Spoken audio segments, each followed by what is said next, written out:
Have you ever noticed that sometimes the quietest places make the loudest thoughts show up? Maybe you're listening to this on your way to the campground for the weekend. Maybe you're sitting beside a lake with your morning coffee, watching the water before everyone else wakes up. Or maybe you're finally taking a vacation that you've been looking forward to for months. You thought getting away and going on vacation would quiet your mind. Instead, you're finding yourself replaying conversations, questioning decisions, and wondering if you're doing enough. If that sounds familiar, this episode is for you. Today, we're talking about why we overthink and why the answer isn't learning to think less. It's actually learning to hear yourself again. Come on in, it's time to choose happy. Wherever you are, whatever kind of day you're having, this is your reminder. You have a choice. If you're ready to break free from self-doubt and negative thinking, you're in the right place. Hi, I'm Marie, and this is the Choose Happy with Marie podcast. Welcome. Hello, and welcome back to Choose Happy with Marie. I am so glad you're here. If you're listening when this episode comes out, we're right in the middle of summer. Maybe you're driving to the cottage, heading out to a campground, or spending time at the lake, or simply enjoying a slower morning on your back deck with a cup of coffee. Summer has a way of inviting us to slow down. The calendar isn't quite as full. The evenings feel a little longer. We spend more time outside. And sometimes, for the first time in months, everything around us becomes quiet. But have you ever noticed something interesting? Sometimes it's in those quiet moments that our minds become the loudest. I was thinking about this recently and imagined sitting around a campfire after everyone had gone to bed. The fire has settled into glowing embers. The sounds of the day have faded, and you can hear the breeze moving through the trees. It's so peaceful. It's exactly the kind of moment you've been craving. And then your mind starts talking. Did I make the right decision at work? Should I have said something differently to my friend? What if I disappoint someone? Am I doing enough? Am I where I'm supposed to be by now? And it's almost as if once the outside world becomes quiet, the inside world finally has room to speak. Or maybe it has been speaking all along. We've just been too busy to notice. If I'm being honest, for a long time, I thought overthinking meant that there was something wrong with me. I thought it meant that I wasn't confident enough, that I wasn't decisive enough, that everyone else somehow knew how to make decisions without replaying every possible outcome in their head. But what I've come to understand is something very different. Overthinking isn't a sign that there's something wrong with us. It's often a sign that we've been disconnected from ourselves. And that's what I want to explore with you today. Not how to force your thoughts to stop, because they are going to keep going. Not how to make perfect decisions. That's not real. But how to begin hearing yourself again. Because I think that's where self-trust begins.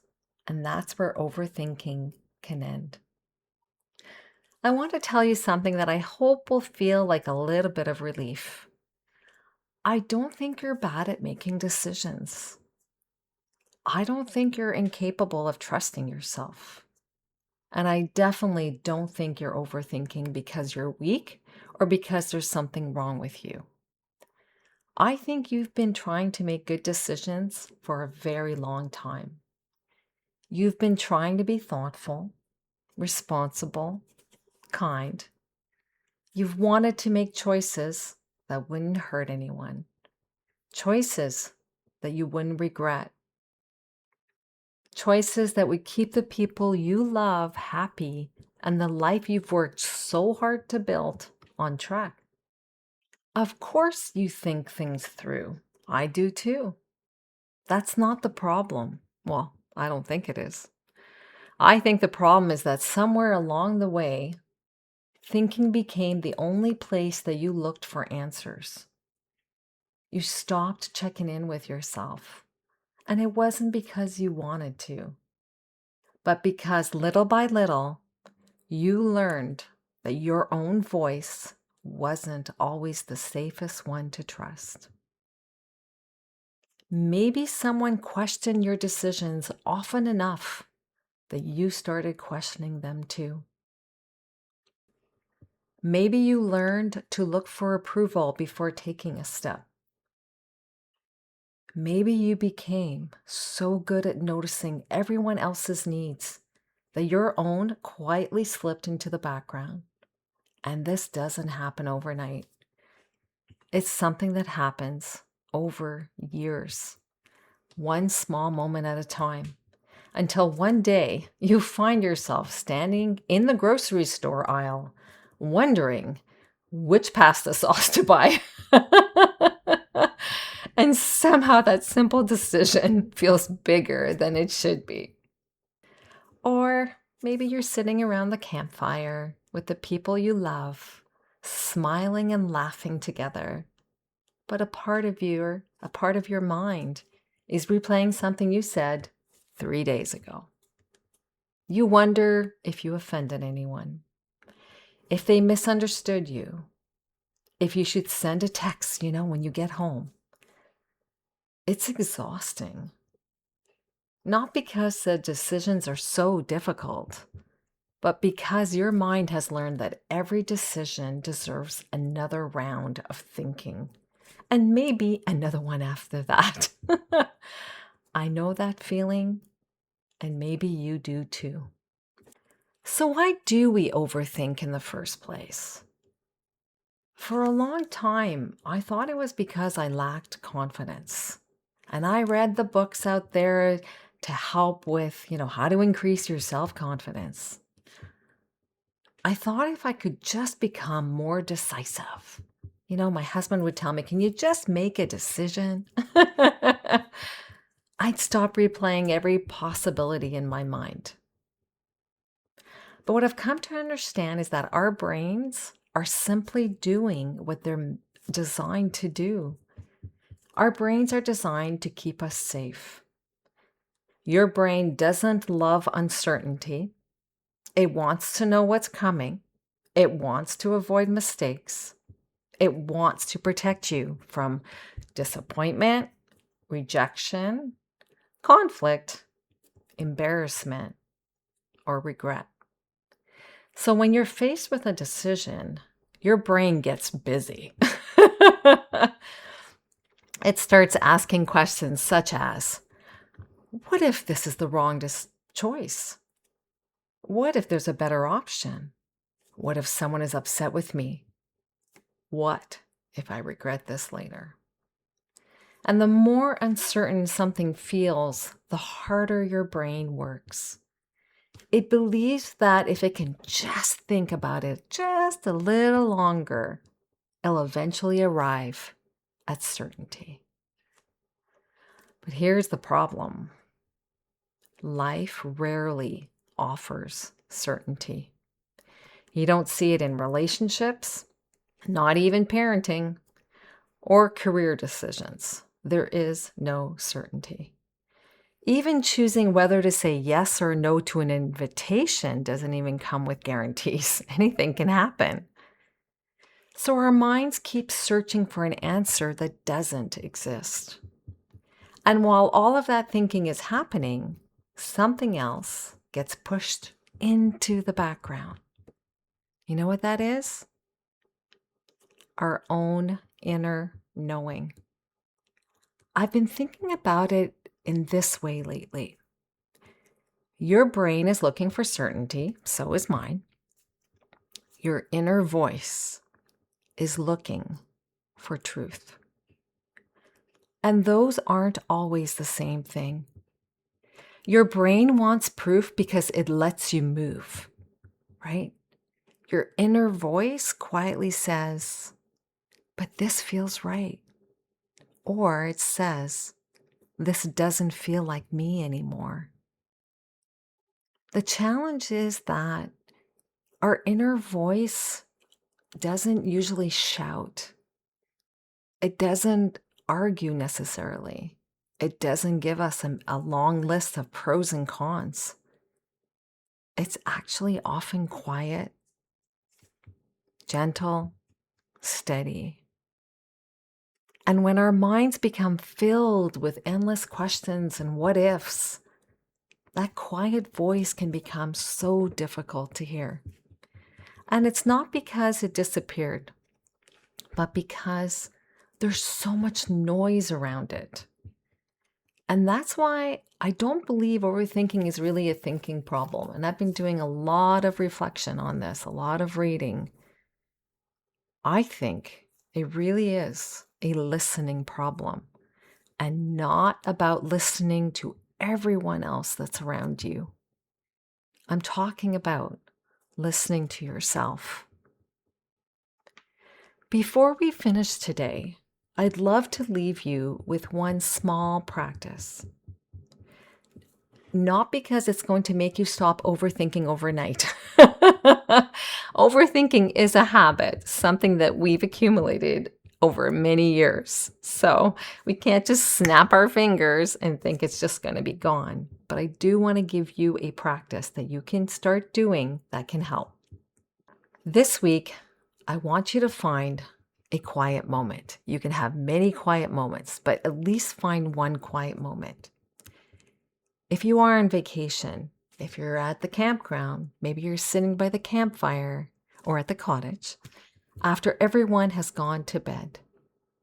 Or maybe you're watching the sun come up over the lake. Or maybe you might be taking a walk through the woods, listening to the birds before the campground comes to life. Or even if it's just 5 quiet minutes with your favorite morning beverage before the rest of the house wakes up. In that moment, notice if your mind starts doing what minds do. Notice the questions, the what ifs, the replaying, or if your mind is starting to problem solve. You don't have to make them go away. I just want you to notice them. Maybe you haven't noticed them before. And then gently ask yourself one simple question. What feels true for me? I'll repeat it. What feels true for me? This isn't about saying, what should I do? Or what would everyone else want me to do? Or what's the perfect decision? I want you to ask yourself, what feels true for me? And then give yourself permission to sit with whatever comes up. You don't have to act on it immediately. You don't have to defend it to other people. You don't even have to feel completely sure. I just want you to start listening, because that's where self-trust begins. It's not with making perfect decisions, but with believing that your own voice, your opinions, is worth hearing. And the more often that you pause and listen before reaching out for someone else's opinion, the stronger that relationship with yourself becomes. And one day you'll notice something. The noise hasn't disappeared completely, but it also doesn't have quite as much power over you anymore. Because underneath it, you've discovered another voice. It could be a quieter voice. It may feel like a steadier voice, It's the one that's been with you all along. The one that's been patiently waiting for you to listen again. That's your voice. And I have a feeling she has more wisdom that you've been giving her credit for. Before we wrap up today, I'd love to invite you to stay connected. If this episode resonated with you, I think you'll really enjoy my weekly Choose Happy email. Every Wednesday, I send a short note that's designed to help you carry what we've been talking about here into your everyday life. Inside, you'll find a simple affirmation for the week, a journal prompt, or 2, sometimes I do 3, it depends on the topic, to help you reflect a little more deeply. And I also give a link to the newest podcast episode, so it's easy to listen whenever you have a quiet moment. Think of it as a gentle pause in your week. A reminder to slow down, check in with yourself, and keep strengthening that relationship that matters the most, the one you have with yourself.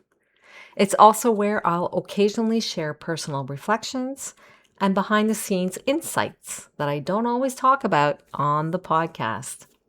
My hope is that each email feels less like something to add to your inbox and more like hearing from a friend who simply wants to remind you that you're not alone and that you can choose happy. You can join us at choosehappywithmarie.com, or the link will be in the show notes. I'd love to welcome you there. And if today's conversation made you think of someone who tends to overthink everything or is learning to trust herself again, would you share this episode with her? You never know how much someone might need the reminder that she's not alone in what she's feeling. Thank you so much for spending this time with me today. Until next time, remember this: you don't have to have all the answers today. You don't have to be completely certain.